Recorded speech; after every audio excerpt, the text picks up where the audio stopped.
অহা 23 ডিসেম্বৰ তাৰিখে আমি গুৱাহাটীৰ সচলত আমি অৱস্থান ধৰ্মঘট পালন কৰিম শান্তিপূৰ্ণভাৱে আমি তাত বহিম আৰু আমি আমাৰ প্ৰতিবাদী কাৰ্যসূচী পালন কৰিম আৰু লগতে যদিহে আমি ঠিক কৰিছো আমাৰ কাৰ্যনিৰ্বাহকে আমাক এটা নিৰ্দেশ দিছে অসমৰ সকলো শিক্ষকৰে সেই মত যে যদিহে 29 ডিসেম্বৰৰ ভিতৰত এই বিষয়ে আমি চৰকাৰৰ পৰা কোনো ধৰণৰ যোগাত্মক সহায় নাপাওঁ যিহেতুকে এই ক্ষেত্ৰত আমি অতিৰিক্তভাৱে একো বিচৰা নাই পুনৰাই মই কৈছো আমি কলেজ শিক্ষকসকলে অতিৰিক্তভাৱে একো বিচৰা নাই আমি যি বিচাৰিছো সেয়া হৈছে আমাৰ ন্যায্য প্ৰাপ্তি ডিউ ডেট চাকৰি প্ৰমোচনৰ ক্ষেত্ৰত সেয়া প্ৰতিজন কলেজ শিক্ষকৰে প্ৰাপ্য হয় গতিকে সেই প্ৰাপ্যৰ পৰা আমাক অন্যায়ভাৱে বঞ্চিত কৰি ৰখা হৈছে সেয়া আমাক প্ৰদান কৰক আমি অতিৰিক্তভাৱে একো বিচৰা নাই পুনৰাই মই আপোনাৰ আগত ক'ব বিচাৰিছো গতিকে সেই ডিউ ডেট আমাক দিয়ক 29 ডিসেম্বৰৰ আগতে গতিকে অন্যথা আমি যি গুণোৎসৱ আহি আছে সেই গুণোৎসৱ আমাৰ কলেজ শিক্ষকসকলে বৰ্জন কৰিব গতিকে এয়া হৈছে আমাৰ কলেজ শিক্ষক সংস্থাৰ কাৰ্যনিৰ্বাহকৰ সিদ্ধান্ত জানুৱাৰী মাহত আমাৰ প্ৰমোচনৰ এখন তালিকা প্ৰকাশ কৰিছিল অসম চৰকাৰে 1705 জন শিক্ষকক বিভিন্ন স্তৰত পদোন্নতি দিছিল এছ'চিয়েট সিলেকশ্যন গ্ৰেড সিনিয়ৰ স্কেলত আৰু আমি সেই কাৰণে অসম চৰকাৰৰ মাননীয় মুখ্যমন্ত্ৰী আৰু মাননীয় মুখ্যমন্ত্ৰী ডক্টৰ হিমন্ত বিশ্ব শৰ্মা মাননীয় শিক্ষামন্ত্ৰী ডক্টৰ অনুজ পেগু ছাৰৰ ওচৰত আমি কৃতজ্ঞ কাৰণ আমাৰ কলেজ শিক্ষকসকলক ঐতিহাসিকভাৱে তেনেকুৱা ধৰণে প্ৰমোচন দিছিলে কিন্তু তাৰ পিছত যেটো ব্যৱস্থা কৰিলে সেই ব্যৱস্থাই আমাক যথেষ্ট দুখ দিছে আমাৰ যিসকল শিক্ষকে যেটো দিনত পদোন্নতি পাব লাগিছিল সেই ডেটত পদোন্নতি পাব লাগে কোনবাই যদি 2016 জানুৱাৰীত পাব লাগে তেওঁ জানুৱাৰীতে পাব লাগে কোনবাই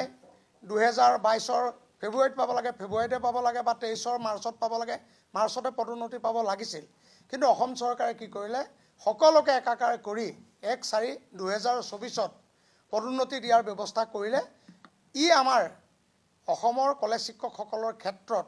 কোনো ধৰণৰ জ্যেষ্ঠতা কনিষ্ঠতা নাইকিয়া কৰি সকলোকে সমহাৰত পদোন্নতি দিয়াৰ ফলত আমাৰ শিক্ষকসকলৰ যেটো জ্যেষ্ঠতা বা তেওঁলোকৰ চাকৰি সিনিয়ৰিটি হেতু হেৰাই গৈছে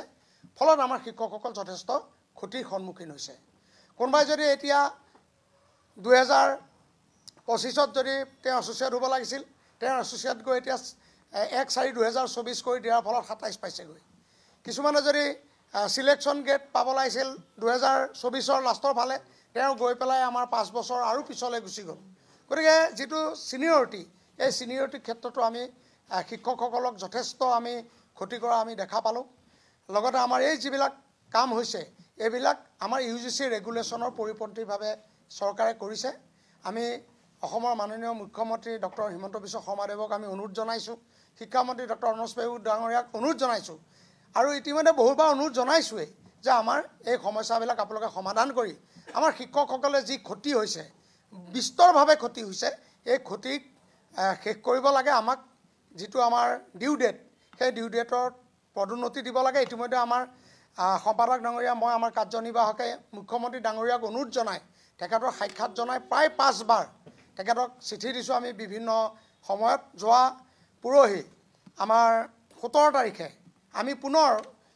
মুখ্যমন্ত্ৰী ডাঙৰীয়াৰ কাৰ্যালয়লৈ গৈ সাধাৰণ সম্পাদক ডাঙৰীয়া মই আমাৰ উপসভাপতি ডাঙৰীয়াই গৈ আকৌ এখন চিঠি দিছো আমাক এটা সাক্ষাৎ দিব লাগে বুলি কিন্তু এই ক্ষেত্ৰত তেখেতসকলৰ পৰা আমি কোনো সন্তোষজনক সঁহাৰি পোৱা নাই ফলত আমি সঁচাকৈ উদ্বিগ্ন হৈছো আমাৰ নতুন শিক্ষকসকল উদ্বিগ্ন হৈছে ফলত আমি অনতিপলমে অহা 23 তাৰিখে আমি এটা প্ৰতিবাদৰ কাৰ্যসূচী লৈছো আৰু মই আপোনালোকক অৱগত কৰিব বিচাৰিছো ইয়াৰ আগতেও 19 ছেপ্টেম্বৰত আমাৰ প্ৰতিবাদ আছিল কিন্তু মাননীয় শিক্ষামন্ত্ৰী ডাঙৰীয়াই আমাক ফোন যোগে প্ৰতিবাদ নকৰিবলৈ বা আমাক তেওঁ কৈছিলে যে আমি 5 অক্টোবৰ তাৰিখে এখন সভা দিম এখন চিঠি আমি উচ্চ শিক্ষা